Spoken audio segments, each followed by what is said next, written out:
before the little live thing comes on, there's this pause in my mind where I don't know what's next, what I'm going to say. Used to be frightening.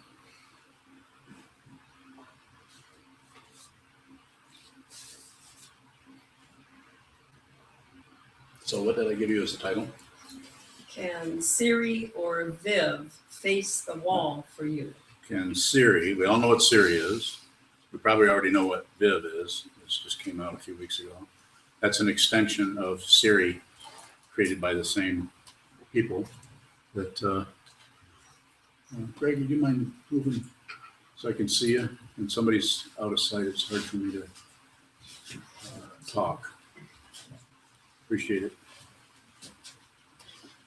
Will that chair work?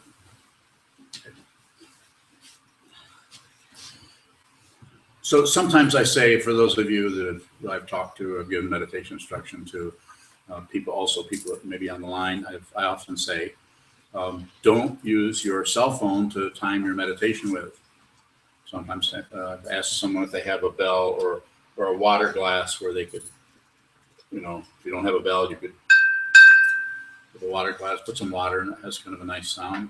But you time your meditation. You time it. You sit down. It's your body, and you're working on your body, mind, this whole complex we call me, the personal pronoun. And this is the situation, the fundamental situation that gives us problems. It's the locus of that. There's a lot more going on, but you have to get the awareness into that. And so we sit, we have a cushion, we have a wall. You could look out into a room, that would be all right, but I think it's a little bit stronger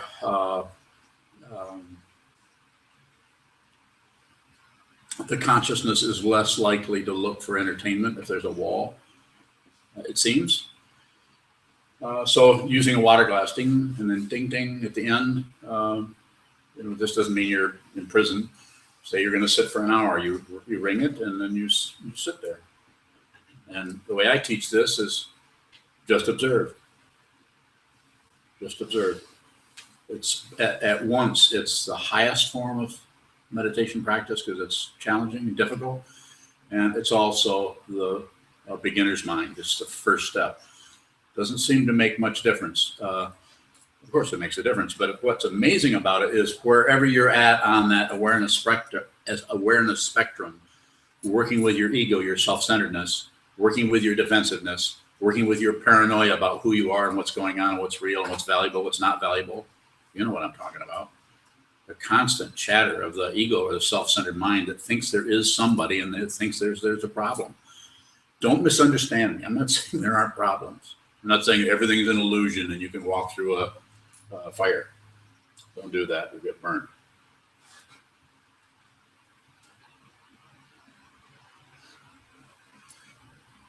So I'm saying time it yourself. Don't use your smartphone. I'm saying also that you could look at the smartphone and see the clock on there. It's a clock. It might be better to use a wristwatch or a simple form of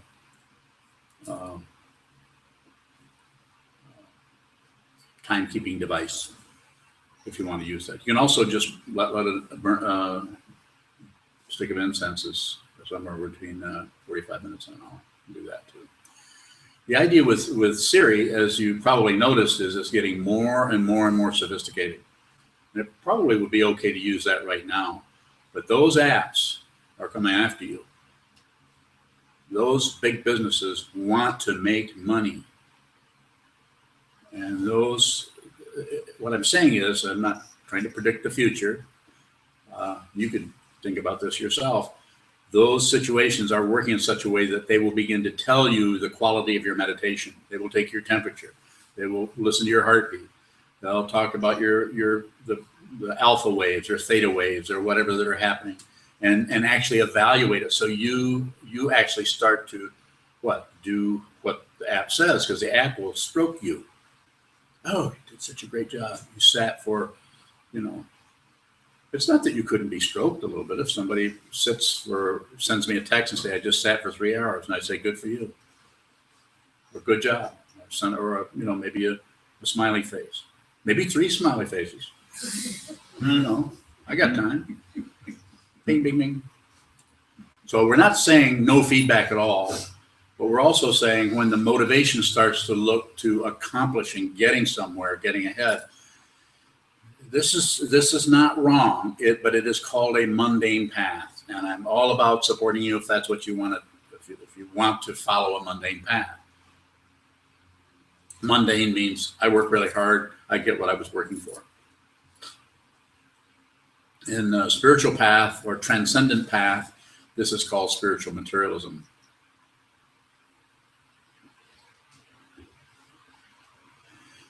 We can't just stop that or get away from it altogether. That's not so much the idea. What is important is to see the way in which we get hooked by our feelings and our emotions.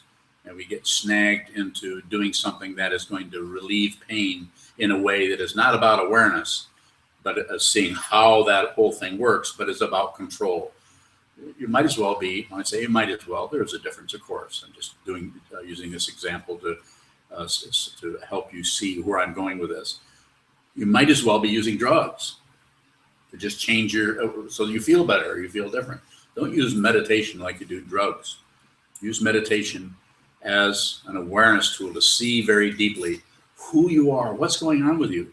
Every person in this room, every person, assuming there's people watching, very, very different. The differences between people are very extensive. So Siri is a name, as we all know. That's the little person we talk to when we want to know what the temperature is going to be tomorrow, or how to get there, how to get here, or some kind of.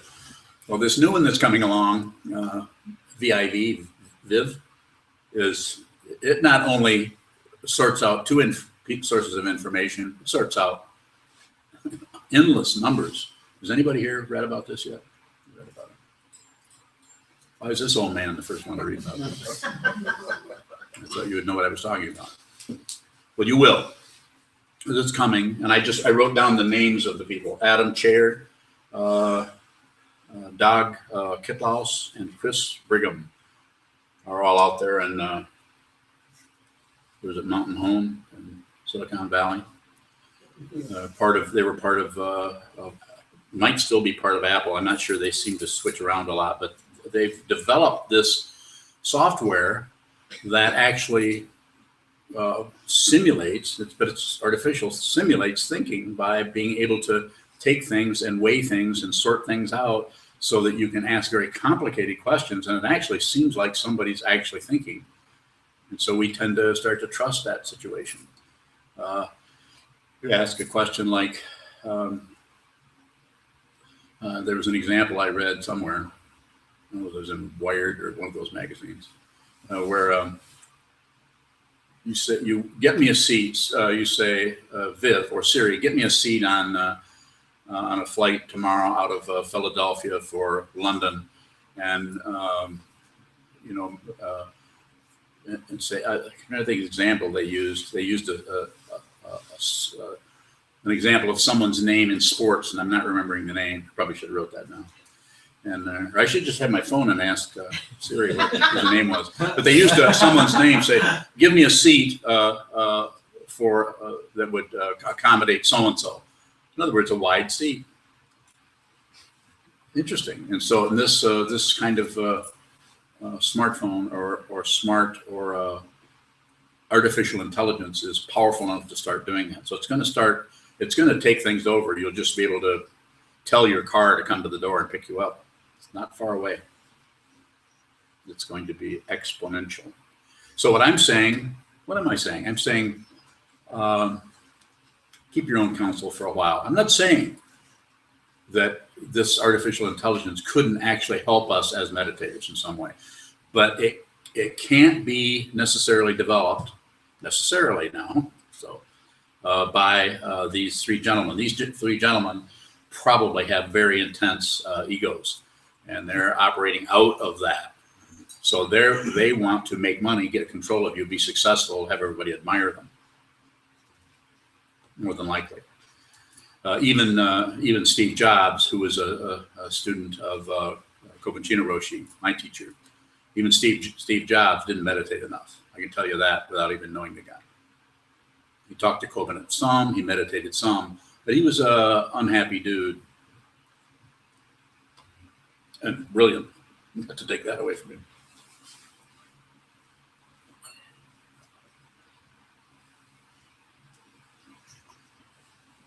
So what I'm saying is a little bit.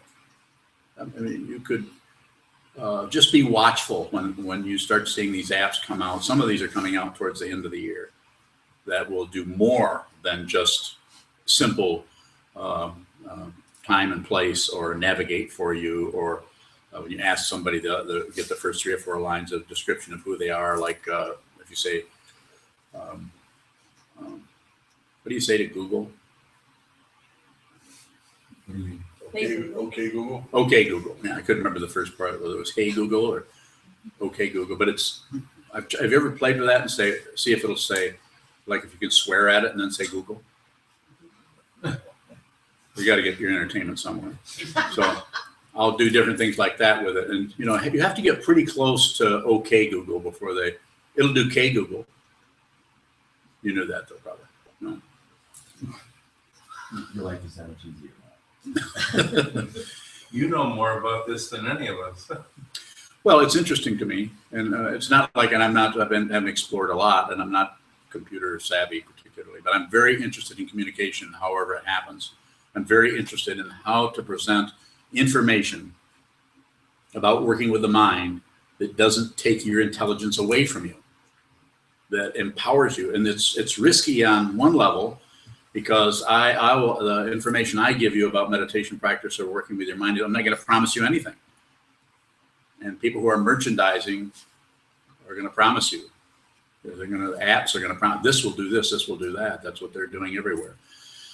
Again, not trying to fight with that. That's what's happening with society. You don't have to go to war with it, but be very aware of that situation as it begins to arise.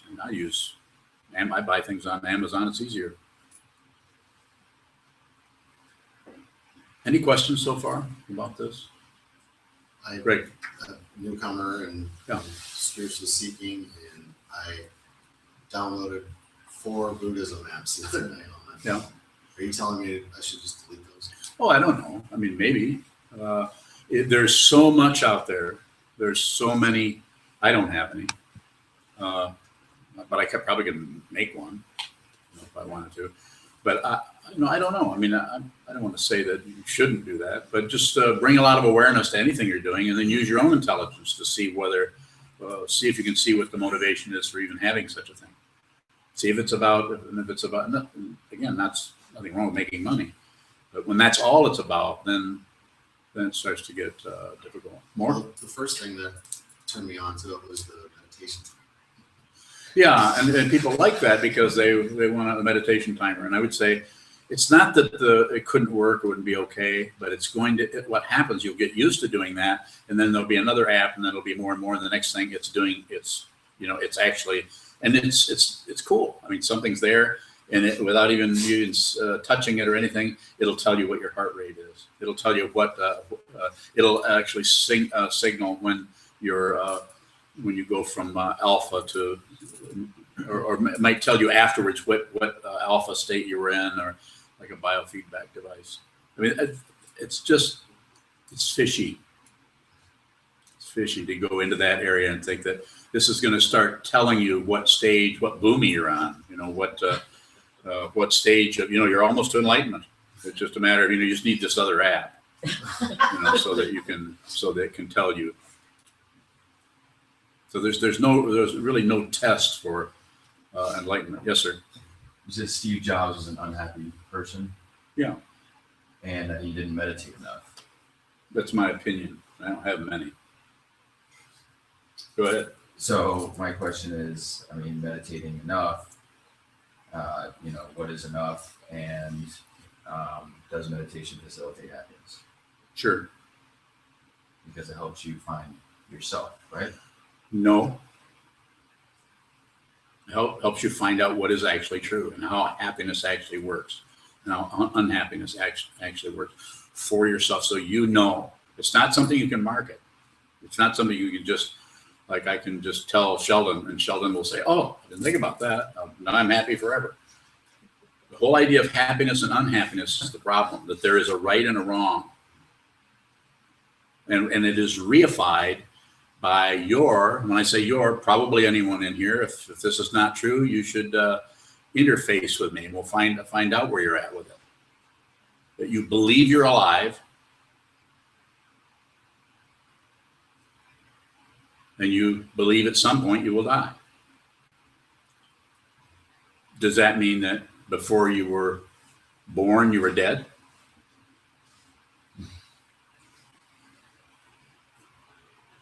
That whole area is, if you go into that very definite plus and minus, you'll see how attached we are. But those situations get their meaning from each other. It's called non-duality.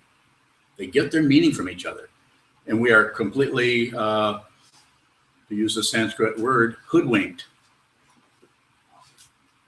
Some people laughed.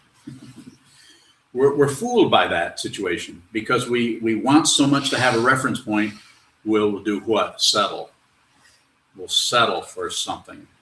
Seems to be okay. Don't do that. Don't settle for anything. Don't believe anything. Don't disbelieve anything. Don't take a position.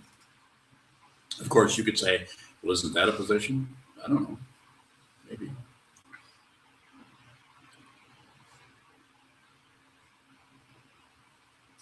Will. If you don't believe in anything or disbelieve in anything, then how do you live without a belief system? I seem to be doing okay. I don't believe in Buddhism, nor do I disbelieve it. I practice it. Did you just go? I did. Yeah. So maybe you should stand up more. You run right into you that way.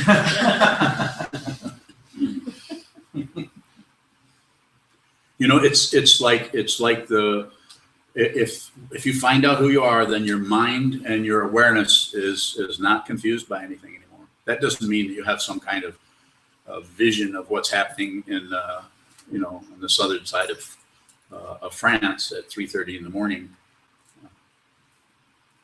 June the 25th or something. It doesn't mean you have that kind of thing, but you know what's happening wherever you're at. You know what, you understand it.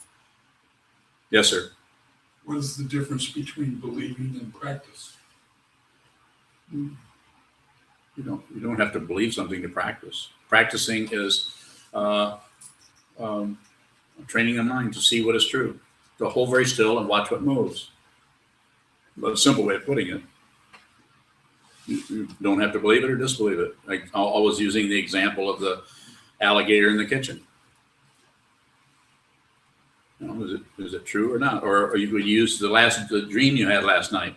When you were in the middle of the dream, you didn't necessarily think, unless you were having a lucid dream, you didn't necessarily think, this is unreal. I'm having a dream. This is not real.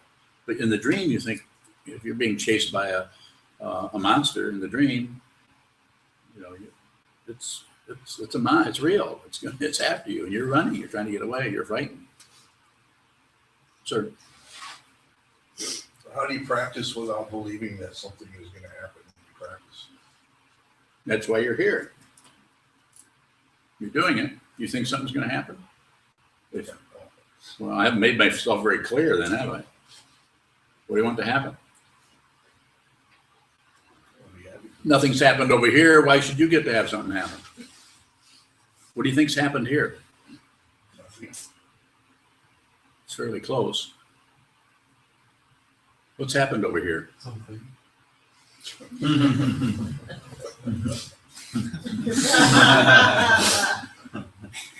What's happened over here? Both nothing and something. That's better. I would. In front of people. Not in front of me. I just threatened. It's something to contemplate, but it would be better rather than contemplate this, to contemplate your own mind. When you sit a little while ago, you and maybe people online here that are watching this, maybe a little while ago you were sitting and you had the opportunity to see exactly what was happening with you. If you're holding very still, all of your senses are open, and you're not particularly going towards anything, but you're just on what? Receive. Just receive through all the sense fields, in particular the mind. Now watch what comes towards you. Don't accept it. Don't reject it. Don't look away. Those are the three poisons: passion, aggression, and ignorance. And of course, the practice tends to involve seeing how much you keep objecting, or how much you keep agreeing, or how much you keep shutting down or distracting yourself or looking at something else. It's so simple that it's practically impossible to do and to understand or to realize, but we should do it anyway. You were talking about timekeeping. Yeah. And it seems that with lengthier amounts of practice, years or whatever. Yes. That for me, anyways, my mind is able to keep time on its own. After about an hour, my mind just knows that an hour's up. Yeah. Does that have anything to do with using your own intelligence? Not necessarily. I think it's just conditioning. I mean, it could have something there, but just conditioning. If you time yourself and sit for an hour and sit for an hour and sit for an hour, like in the Zen tradition, they quite often have 40-minute sittings or half-hour sittings, and they ring a bell, and everything is very, very. Not saying necessarily rigid, but could be, but very tightly. Timing is very tight, and in the tradition of Shambhala, which I originally trained in with Trungpa Rinpoche, is he. I remember going to a month-long meditation retreat called a Datun, and he deliberately had the timing between the walking meditation and the sitting practice different lengths of time, so you never could tell. And people, if you hadn't been to a Datun yet and you were talking to somebody back in the mid-70s, yeah, I'm going to a Datun. He says, well, look out for that third week. Why? Because there's a 5-hour untimed period of meditation. Most of them are like a half an hour, 45 minutes, an hour and 20 minutes. They're always changing. And then once in a while there was 2 hours. But in the third week, there was a schedule where there was sitting for like 5 hours without, maybe it was 4 hours. I don't know, but a really long time without any. And in those days, people, when they didn't do anything until the bell rang. So whereas in our situation here, I don't do that. I say the bell rings and it's not going to ring for another hour, 2 hours and a half. And then it's up to you to decide with yourself if you need to go to the restroom or get some water or something. So it's not quite as militant as this other way of doing it. Yes, sir. Walking meditation? Walking meditation. We don't do that. A little bit here, but not much. Can you elaborate on how that works? Yes. This is walking meditation. Hands are like so, just because this is real casual. And this allows us to direct our attention more to what's happening in the mind. This is called shashu. And then just little half steps. And then if you want to get, it's a half step like this that you can do very slowly. Or you can do the tighter form, which is to, with each out breath, synchronize that with a footfall. So the breath is going out, and then it's going in. And it's going out. It's going in. And it's going out. So it's a way of moving the sitting practice into motion. A little bit of that. We can do a little bit of that, but I don't think a lot of it is necessary. And that's based on doing it for several decades. So that's where my understanding is coming out of that rather than what I was told to do. I think I'd be better at that kind than this kind. You can't. Being better at something doesn't really work. The very sitting down and seeing that you can't be better is called beginner's mind. And if I go over here and sit and look at the wall, I don't feel like an expert. I don't feel like I'm better at it. In fact, and in fiction, I probably feel like crap. Mainly because I'm old and my body hurts. Follow me? Just be genuine. Just be who you are. You don't have to be somebody special. People are going to like you or dislike you based on their preconceptions, not based on what you do. It's happening everywhere. You can see it on TV. So you can't win people's approval. If you do win people's approval, they're still looking at their preconceptions of you. They can't see you. If you actually see who someone is, all separation vanishes. You actually see yourself. You're not separate from anyone, but it's a realization, not a bunch of thoughts and not a concept. And it's not something you to believe or disbelieve. If you start to take a position on it, it starts to shift into some other position or something else. Anything else? That's all I got for this. Thank you. A question from Sokuzan up in Traverse City. Yes. She asks, how can we participate in technological changes in how we communicate that seem to condition distractedness without becoming more distracted? I think it varies for everybody. I'm not saying promoting being what they call a Luddite, where you don't use any. I know some years ago, back in the '60s, one of my friends, I don't know who will remain nameless, was really into technology, and seemed to be really into that. And yet today, he does not have a smartphone. He won't do it. He's just not going to go that direction. So it kind of surprised me that I am. I have a smartphone. I use it all the time. This is about the only place I don't have it with me. I have it with me all the time. But my situation is helping people, working with meditation students. So I really need to do that. I need to do what everybody else is doing on some level. But I don't do too much. I do a little bit. I watch a little bit of Netflix. Actually, I watch a lot of Netflix. I haven't started on that yet. You haven't? No, I still go to a video store most of the time. Good for you. Luddite. And I have a little tattoo. Way before any of you guys even got here, probably. Back when only criminals and sailors got tattoos. Which were you? I was a Marine, which is kind of a sailor, not exactly. Marines wouldn't like hear me say that. I was in the Coast Guard. Huh? I was in the Coast Guard. Good. Yeah, I remember you saying that. Yes, sir. Can you remember exactly how old you were when you first read or heard about Buddhism? The moment when you first learned or heard the word Buddhism? I'm just curious whether. I think it was, I'm not sure, but I think it was when I was at Woolworths. It was a 5 and dime store here in Battle Creek downtown. And I was in an area where I picked up an incense burner that looked like a Buddha with a little bowl in this. And I think somebody told me that was a Buddha. How old were you then?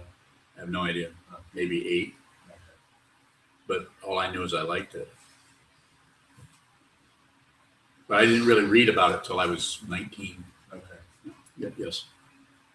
Didn't you say you started meditating when you were my age, 33? About 32, 33, right in that area. That's when I met Trungpa Rinpoche, the Tibetan Lama. That's when I started. Before then, I just read a lot about it. I tried to read whatever, and there wasn't a lot there. How did you meet him? How did that come about? I read his, I got about halfway through his book, Cutting Through Spiritual Materialism, and got on the phone and tried to find him. And found out where he was going to be and went there and met him. Any other questions about this whole idea of using smartphones or using technology at all, or questions about anything for that matter? Yes, Michael. Isn't the real thing just to realize that they are just another tool?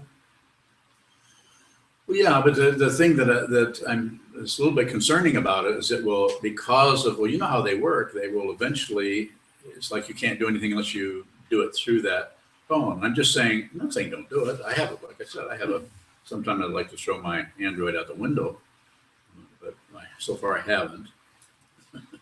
But the thing that's different is this idea of intelligence.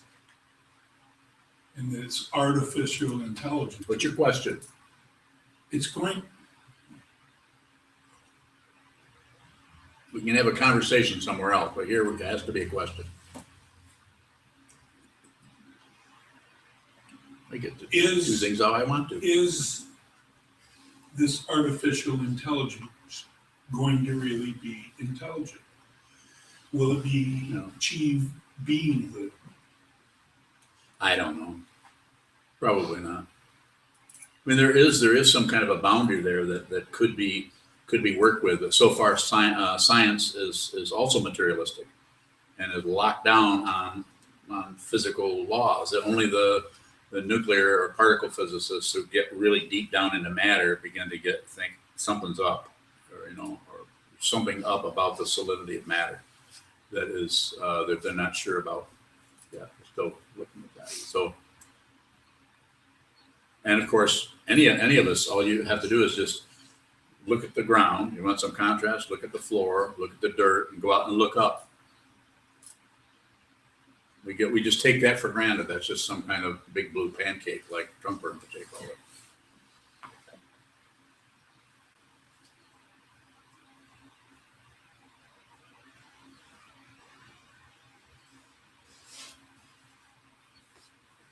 Well, Like, the topic of maybe like a smartphone or something like that, some kind of technology or something that I don't necessarily know how to do or do well.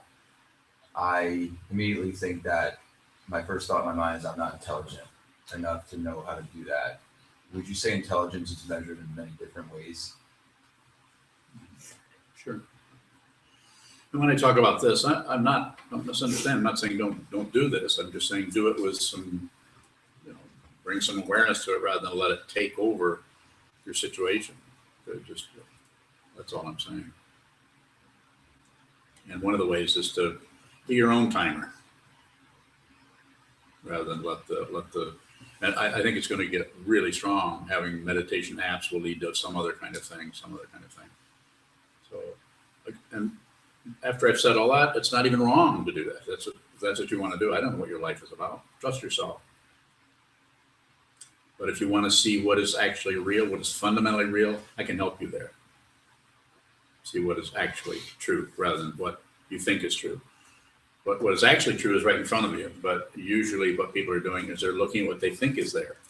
They think there are other people there. Question? What is there? What is right in front of us? You're actually seeing yourself. Wow. Through all of your senses, through your awareness. So is that literally seen? It's literal and not literal at the same time. Not two. This doesn't mean that you can't make toast and have some coffee and have breakfast and chat about the weather. Doesn't mean that, but it means that if you actually look at what is there, you see that it's just an aspect of yourself in motion. As it has sometimes been said, what is real is not threatened. But what is arising and falling is called relative truth or delusion. Michael? Can you define preconception? You used that term a little while ago. How do you define it? I define a preconception. There's different ways, but one of the ways to define it is to look at something, any situation in your mind, and actually preconceive or preconceptualize what it is. So you actually live out of the preconception. You live out of what you think the world is, rather than what it actually is. If you live out of what it actually is, your whole way of living will change. More? Is it humanly possible not to use preconceptions when looking at the world? Probably not. But it is possible to notice that you're using it. It's always about awareness. It's never about accomplishing, never having an ego, never having preconceptions, being a perfect Buddha, which is another preconception. But it's about seeing that you're functioning out of preconceptions. It's pretty disappointing from the point of view of ego to actually have a realization that you're not going to get what you thought you were going to get. Yes. Question from Shane, and then we have to. Okay. Shane. Out in California, he asked, how do you work with the way we use our smartphone to ignore? I've noticed people go to their phone when something comes up they don't want to look at. That's pretty interesting, So he's saying, how do you work? So he's already doing it. Just being aware of things. It's not necessary to step in and start manipulating and changing and judging and evaluating things. Don't do that too quickly. spend some time actually being aware that the tree is starting to fall on the house. Sorry, Lisa. I had to use your tree fell on Lisa's house not so long ago. So, and of course, you have some kind of awareness about what's happening all the way around any given situation. And that's what's happening there with Shane. It sounds like he's just noticing that people are using that. So that's awareness about that. And how do we work with that? I think he's already doing that. It's just that we, our ego, our self-centeredness, we want to have control. We want to know how we can start something, stop something, control something. And control is something, a word, a concept that you could examine closely. We have to move. So we're going to have the daily Dharma gathering next, I think. So we need to close. Dedicate the miracle. Thank you. In the back of your champ books is our dedication of merit, and also would like to remind everybody that this Saturday is our all-day sitting from 9 in the morning till 9 at night. So please come and join us for that. And also we have donation boxes in the hallway, and we'll gladly accept your donations for our teacher and our temple. May awareness penetrate into all places so that we and every sentient being together can realize the Buddha's way. Ji-o-san shi-shi-hu shi-son mu-sa-ho-ku-sa